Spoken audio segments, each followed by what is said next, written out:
saya yakin banyak perempuan yang berkualitas, banyak perempuan yang mampu untuk itu, banyak perempuan yang kritis terhadap semuanya, tetapi jarang yang mau masuk di dalam rumah itu, artinya di rumah di dalam lembaga legislatif yang di situ tempat penggodokan kebijakan-kebijakan dan sebagainya. Itu yang sangat kurang. Harapan saya, ayolah mari perempuan-perempuan, ayo kita bersama-sama kita menguatkan, menjadikan Indonesia lebih baik lagi, lebih setara lagi antara hak-hak perempuan dan laki-laki. Itu yang harus kita perjuangkan, dan yakinlah perempuan pasti bisa, asal kita juga kuat mental, kita juga kuat semuanya, jangan pantang menyerah.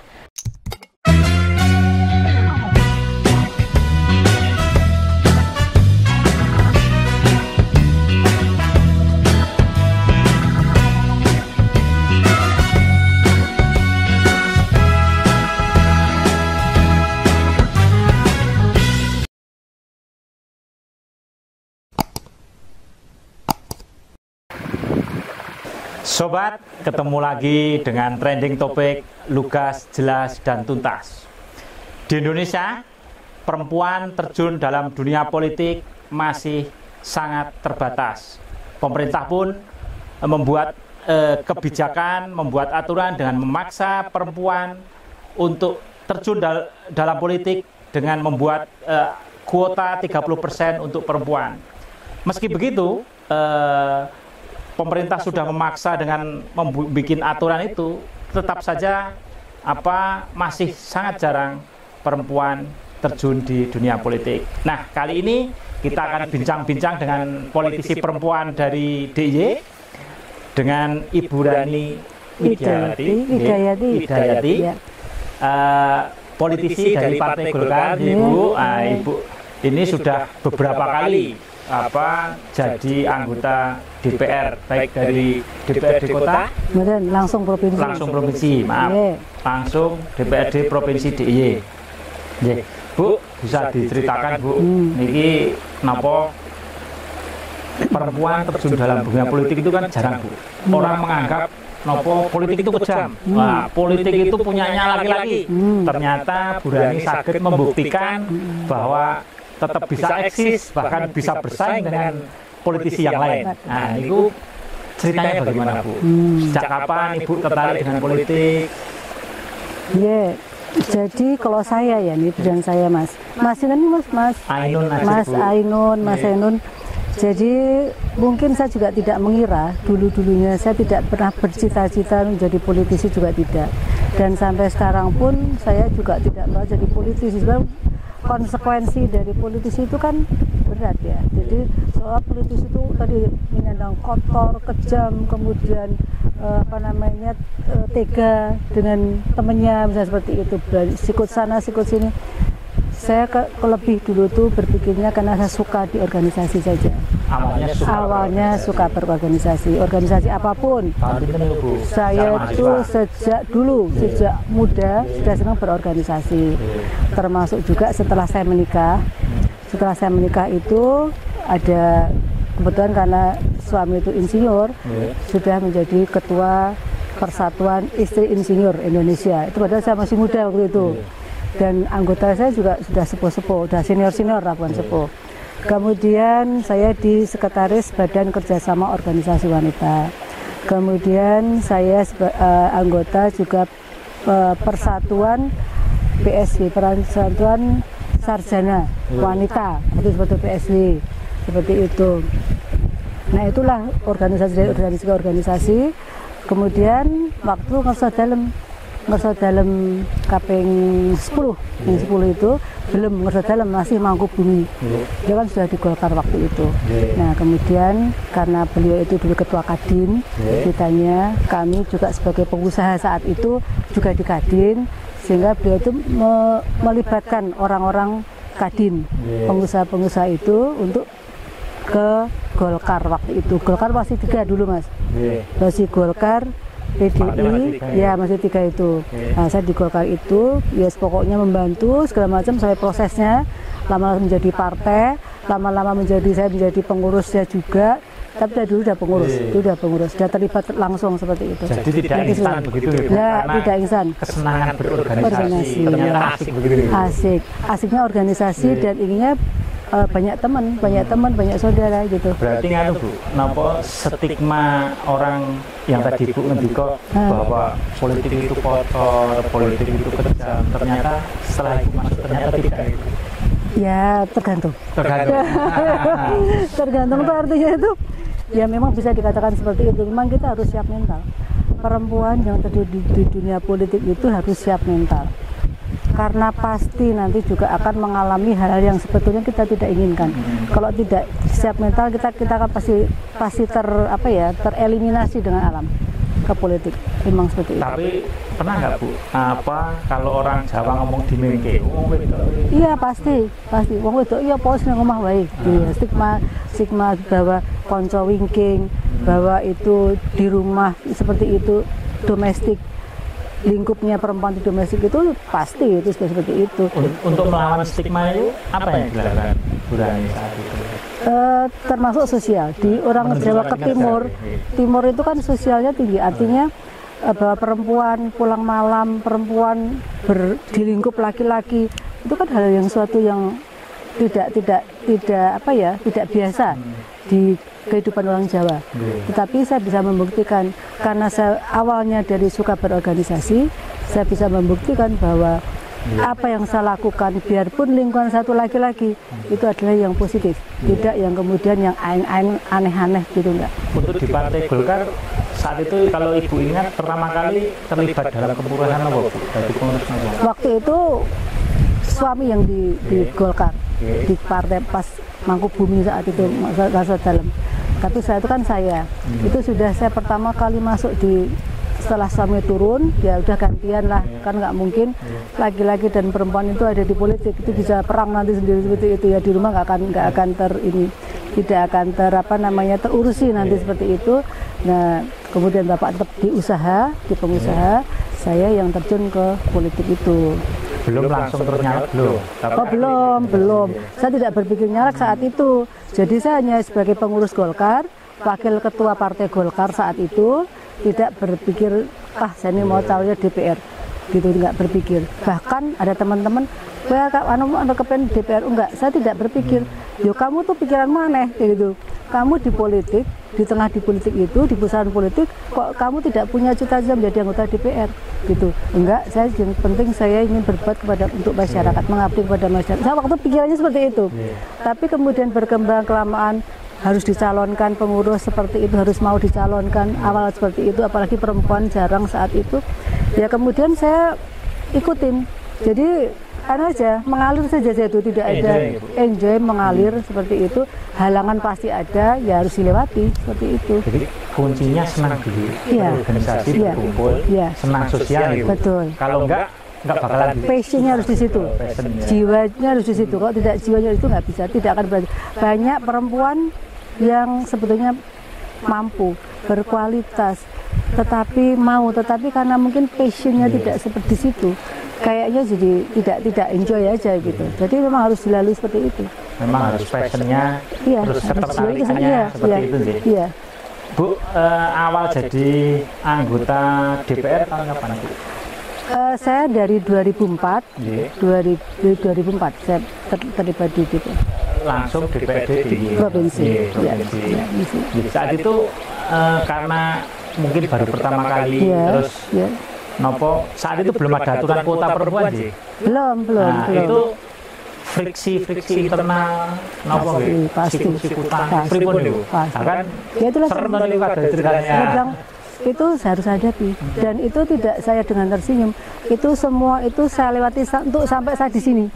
Ini saya lewati dengan tangisan, dengan semualah pokoknya, dengan fitnahan, dengan tangisan, dengan semua itu ada di saya. Jadi saya mengalami semua itu. Jadi saya selalu pada saat saya ingin perempuan itu masuk ke dunia politik, saya ingin bisa gambarkan apa yang saya lakukan, saya gambarkan agar mereka siap. Nah seperti itu, tidak perlu takut. Nyatanya saya bisa, seperti itu, melewati itu semua bisa. Tergantung kita memang harus punya mental yang kuat seperti itu, karena itu pasti akan kita mengalami hal yang luar biasa. apalagi perempuan ya. Jadi selama Ibu berorganisasi, Ibu juga dalam tanda kutip belajar nih untuk bagaimana cara cari suara misalnya yang selama ini dilakukan oleh caleg-caleg yang lain, terus bersaing dengan caleg-caleg yang lain. Ternyata perempuan tidak perlu takut. Tidak perlu takut, bisa. Justru yang kemudian kalau menurut saya nih ya, perempuan justru yang menjadi kita perempuan ini punya musuh dua, punya saingan, bukan musuh ya, punya pesaing dua, laki-laki dan perempuan itu sendiri. Tetapi lebih berat yang perempuan. Saingan dalam arti apa nih? Persaingan dalam arti ya entah itu ya segala karir, kemudian segalanya itu lebih susah perempuan daripada laki-laki. Selama Ibu nopo niki karir dalam berpolitik ini, pernah ada suatu peristiwa yang benar-benar berkesan? Saya pikir sih berkesan semua ya. Berkesan semua. Karena apa? Yang saya lewati ini bukan hal yang ringan. Sampai saya pernah menjabat sebagai pimpinan DPRD seperti itu. Itu sampai di posisi itu bukan hal yang mudah. Bukan hal pemberian bukan seperti bukan itu. Dalam tanda kutip dimesake mergo itu ya, itu satu. Tidak. Jadi betul-betul kita bersaing dengan laki-laki. Karena kemampuan. Ya, karena kemampuan dan karena masuk dalam kriteria atau masuk di dalam kita kalau ada scoring seperti itu, yang masuk gitu loh. Tidak kemudian karena saya kedekatan dengan si A, si B, nggak bisa. Nah, terus sekarang ini Bu, ini kan pemerintah membuat aturan kuota 30%. Nah, tapi ternyata masih banyak partai politik masih ternyata kekurangan kader perempuan. Nah, Ibu sesama perempuan pripun ya menurut Ibu untuk menyuarakan agar perempuan-perempuan juga tertarik terjun berpolitik. Tadi Ibu ngendika banyak yang perempuan yang berkualitas sebenarnya, aktivis perempuan. Banyak. Apa yang bisa disampaikan Ibu agar mereka bisa ikut berperan? Saya tuh mengibaratkan DPRD ini adalah rumah tinggal. Jadi kalau kita ibaratnya kita tuh berteriak-teriak, rumah ini kan tempat bersuara di dalam rumah itu. Kalau kita mau bersuara, artinya kita mengkritisi sesuatu pemerintah atau kita ada kebijakan-kebijakan yang harus kita perjuangkan. Kemudian ada apapun yang kita perjuangkan untuk masyarakat itu, amanah itu, kita tuh harus ada di dalam rumah itu. Kita tidak bisa hanya berteriak di luar, hei, nggak akan didengarkan. Ya, itu nggak akan didengarkan di dalam rumah. Tetapi kalau kemudian kita tuh masuk ke dalam rumah itu, kemudian kita di situ berbicara, itu akan lebih didengarkan. Sekarang Mas Ainun di dalam rumah, saya di luar, saya teriak-teriak pasti ngopo kayak wong edan. Kayak gitu. Tapi kalau udah nuwun Mas masuk, saya masuk dalam, ada apa ini kita bicara masalah ini, itu akan lebih. Ini ibaratnya Mas Ainun itu pemerintah. Saya adalah orang yang di luar kan, seperti di luar pemerintahan. Nah ini kan kemudian baru kita bicara kalau kita sudah masuk di dalam rumah itu jelas. Tetapi kalau kita hanya di luar, ini nggak akan didengar pasti Mas Ainun. Saya teriak-teriak di luar nggak akan didengar. Itu ibaratnya seperti itu. Jadi ya monggo perempuan itu bagaimana kita memperjuangkan hak perempuan khususnya. Karena yang tahu permasalahan perempuan itu adalah perempuan itu sendiri. Laki-laki tahu, tetapi secara detail itu lebih tahu kebutuhan perempuan. Nah disitulah kita tempat untuk berjuang perempuan ya di situ, gitu loh. Karena kehidupan ini yang paling besar, yang paling ini adalah perempuan. Dari jumlah penduduk perempuan. Kemudian permasalahan rumah tangga sebagian besar itu adalah yang tahu perempuan. Kemudian dari melahirkan dari segala kan perempuan sumbernya. Nah kalau perempuan itu tidak sebanding yang ada di lembaga legislatif, tidak sebanding dalam pembuat kebijakan, tidak sebanding, pasti kan tidak akan sukses gitu loh. Ya Bu, ini sejak 2014 Ibu sudah di 2004 ya, maaf 2004 sudah di DPRD DIY. Nah di situ Ibu bisa mewarnai atau artinya tekanan dari politisi yang lain itu sangat tinggi kalau yang sudah berada di dalam itu kan sudah tidak, kita tuh posisinya bersaing tidak cowok cewek, kemudian tidak ada Golkar, tidak ada semuanya itu sama di situ berjuang untuk rakyat. Sehingga kita di situ harus ya berbicara bersama, duduk bersama seperti itu. Hanya mungkin tekanan-tekanan perempuan itu lebih kepada kebijakan yang mengarah kepada tadi kesetaraan gender seperti itu. Jadi kesamaan hak. Nah, seperti itu.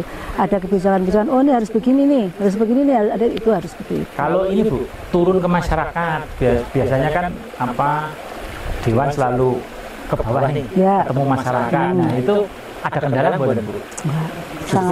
Justru semakin gampang komunikasi. Iya, semakin dekat seperti tadi seperti itu. Nah itu juga bagian dari kami turun ke bawah bertemu dengan yang memberikan amanah kepada saya. Jadi masyarakat itu tahu, saya itu tahu ngerti. Oh ternyata anggota DPR itu ada toh fungsinya. Saya memilih setiap 5 tahun itu ada toh fungsinya. Nyatanya saya seperti ini. Ada pengetahuan lebih, ada pelatihan, ada macam-macam, mungkin ada pembangunan dan sebagainya. Nah termasuk tadi jalan yang menuju Lumusur tadi Mas, itu juga bagian dari aspirasi dari anggota DPRD. Jadi walaupun turun ke lapangan itu harus tidak mengenal waktu, itu tidak jadi kendala. Tidak jadi kendala. Alhamdulillah saya sejak 2004 belajar di Somelankori, naik turun gunung sendiri. Nyetir sendiri, pulang pagi, berangkat pagi, itu hal yang biasa. Tetapi saya harus meyakinkan kepada keluarga bahwa saya bisa. Artinya itu juga mudah, tidak mudah juga. Jadi politisi perempuan itu kan ada beberapa kendala. Dalam internal keluarga. Ya, itu kan ya kalau belum menikah itu juga orang tua. Kalau sudah berkeluarga suami, keluarga, masih nanti lingkungan, masih nanti pesaing kita sesama, itu banyak sekali memang halangan. Kalau di masyarakat Bu, ada nggak resistensi dari masyarakat itu Dewan tidak seperti itu. Kalau di Gunung Kidul itu terbuka, hanya memang orang untuk memilih perempuan itu belum sepenuhnya. Misalnya perempuan harusnya kalau saya berharap perempuan yang memilih perempuan seperti itu ya. Tetapi ini tidak, misalnya perempuan memilih laki-laki. Ini kan merugikan perempuan itu sendiri. Nah itu. Tetapi saya juga tidak kalah akal. Jadi laki-laki juga saya deketin kan gitu toh, tidak hanya suara perempuan saja. Tapi harapan kami perempuan tuh mestinya pilih perempuan. Nah, gitu itu loh. Bu, pandangan Ibu ke depan tentang peranan wanita terhadap politik di Indonesia bagaimana? Saya berharapnya sih, pandangan atau berharapan ya? Pandangannya Bu, ke depan seperti apa? Nanti harapannya nanti. Ya, kalau pandangan saya untuk politis perempuan ya, itu sangat penting. Jadi sangat dibutuhkan. Politik perempuan itu sangat dibutuhkan untuk keseimbangan. Jadi keseimbangan berpikir, keseimbangan kebutuhan di dalam kehidupan kita sehari-hari itu harusnya ke depan itu harus semakin besar, semakin banyak. Tidak dengan laki-laki. Makanya ini sangat masih jauh. Kuota 30% itu masih sangat jauh. Sekarang nasional itu 20 masih jauh. Jadi harapannya ada regulasi lagi yang lebih tegas. Jadi harapan kami nanti regulasi itu lebih tegas, menyatakan bahwa perempuan itu terlibat di semua lapisan, di lembaga legislatif, di lembaga eksekutif, kemudian di lembaga yudikatif, itu imbang perempuan dan laki-laki itu gitu loh. Karena tidak kalah perempuan, jangan dianggap kemudian perempuan tuh malah kayak ngisruh atau malah kayak kebanyakan harus cuti ini, bukan seperti itu. Tetapi ini adalah keseimbangan kebijakan itu harus perempuan dan laki-laki harus sama. Itu tadi kita bincang-bincang dengan Ibu Rani. Jangan kemana-mana, tetap stay tune di Trending Topic.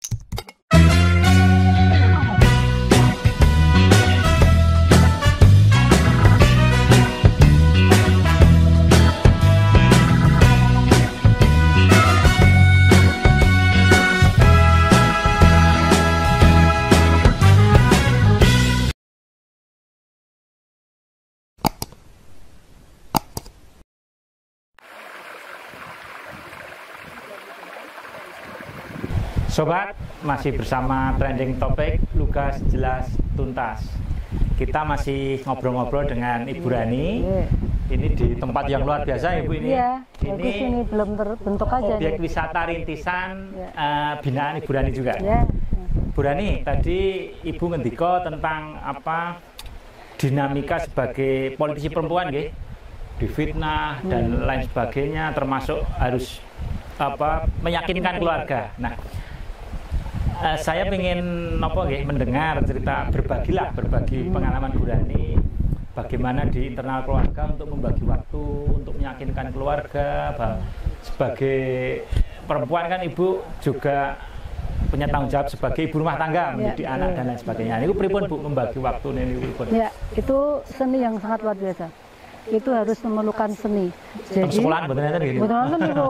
Pun mbok tekan pundi niku jadi guru gelem niku.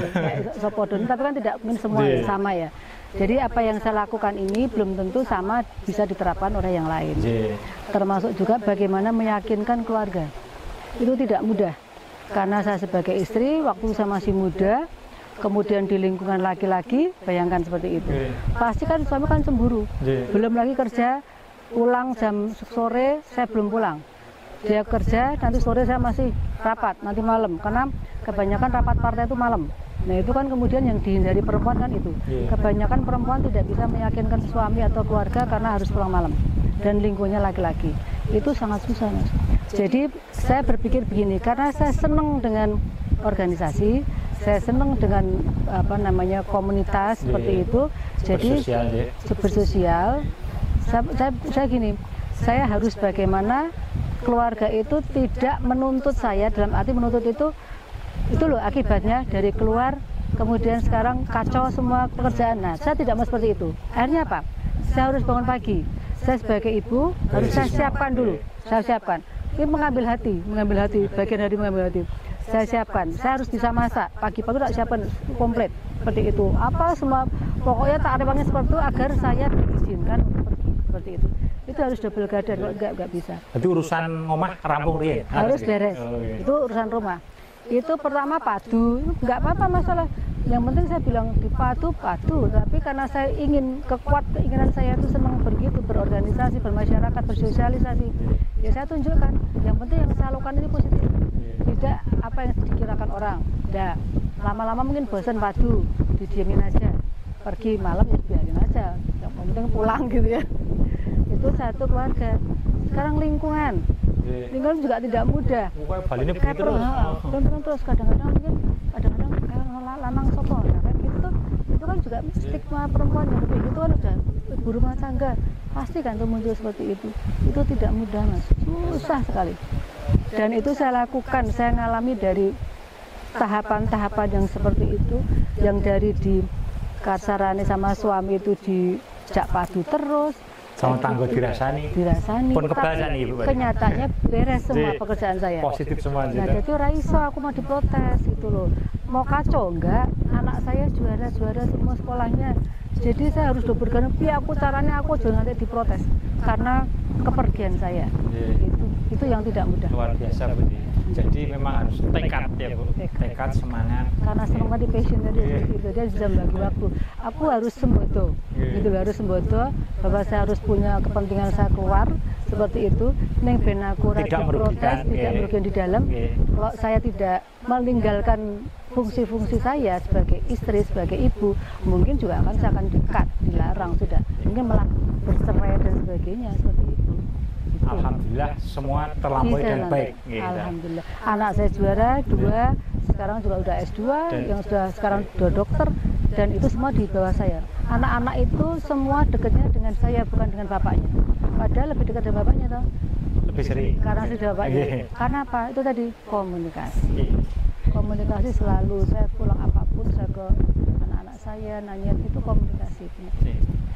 Bu, itu di dalam rumah ya. Dalam rumah. Nah, terus untuk di luar Bu, ini saya mungkin pemirsa Trending Topic juga penasaran nih. Apa hal-hal yang berkesan dalam karir Ibu di politik, baik yang sedih, gembira mungkin bisa diceritakan, atau mungkin Ibu punya guru politik yang terkesan. Nah, ini ya politik mungkin otodidak kan, tapi mungkin ada mentornya lah begitu, atau cerita-cerita yang tidak bisa dilupakan dalam sejarah karir Ibu di politik. Kalau mentor atau tuh saya pikir alam itu mentor. Alam itu mentor. Jadi memang karena saya ya berjalan aja, berjalan apa yang saya lakukan ke depan itu ya saya jalin aja seperti itu. Itu satu tuh guru saya. Artinya kondisi pengalaman itu menjadi guru saya seperti itu. Yang kedua yang hanya saya sedihkan itu karena perempuan itu tadi, dan mungkin perempuan itu saya sosok yang waktu seperti ini yang kayak gini nih, ini mudah sekali mengundang fitnah. Seperti itu. Baik dari lawan politik ya Bu, sasaran tembak yang gampang. Tidak usah lawan politik, satu sesama itu loh, sesama perempuan, sesama laki-laki yang sama itu tuh sudah luar biasa. Oh kayak senengannya kayak senengannya kayak begitu kita, itu luar biasa itu. Itu saya sampai yang itu yang pengalaman yang betul-betul yang, ini saya tuh sampai mau putus asa, pernah saya putus asa karena fitnah yang luar biasa seperti itu sama putus asa, saya tak keluar aja dari seperti ini. Terus kemudian sempat saya ngomong-ngomong sama suami saat itu, kok saya difitnah kayak gini, padahal internal saya nggak ada masalah nih, tapi di luar kan suaranya macam-macam. Serangan politik sebenarnya Bu, dengan memanfaatkan ini itu. seperti ini kayak gini-gini. Terus rasa dipikir, yang ngerti kan saya. Nah, karena suami saat itu bicara seperti itu, saya ngerti aku. Saya kuat. Ada orang berarti oke. Saya mau di luar mau dikatakan apa, yang penting saya tidak begitu, nggak masalah. Saya begitu. Itu satu dukungan seperti itu. Terus saya pernah bilang ke pusat, saya mau mengundurkan diri karena saya tidak kuat hadapi hantaman seperti ini, luar biasa. Berani, sabar. Orang sabar itu besok akan menuai ininya karena saya nating tulus Mas. Betul, saya tahu nating tulus, tidak berpikir itu namanya profit, tidak berpikir apapun. Saya nating tulus, saya senang saja seperti itu. Jadi kalau tanyain bukan, saya bukan berarti saya itu bekerja untuk rakyat. Begitu aja, saya begitu aja. Nah terus kemudian nggak kuat, didukung dari atasan, dari elit politik. Karena kan susah juga perempuan yang terjun di bidang politik. Hanya udah sabar aja, berani sabar. Nanti kan ada jalannya. Saya kuat lagi seperti itu. Dari dukungan seperti itu, yang mengerti saya seperti apa, hanya saya kuat. Nah itulah kemudian yang membuat saya bisa berjalan sampai di sini. Bisa membuat eksistensinya. Iya. Nah senangnya saya itu kan susahnya itu. Senangnya saya, ya artinya saya bisa berhubungan dengan masyarakat. Saya akan merasa bangga ya. Saya merasa bangga sekali kalau dijalui tolong masyarakat.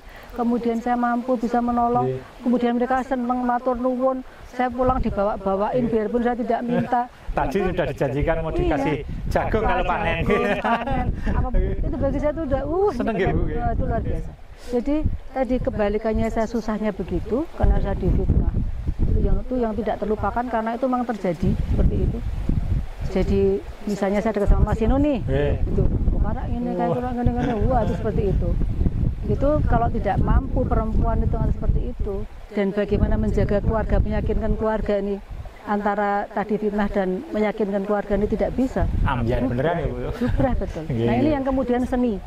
Seni bagaimana seni kita hidup, kita tuh mengelola, memanage bagaimana perjalanan kita.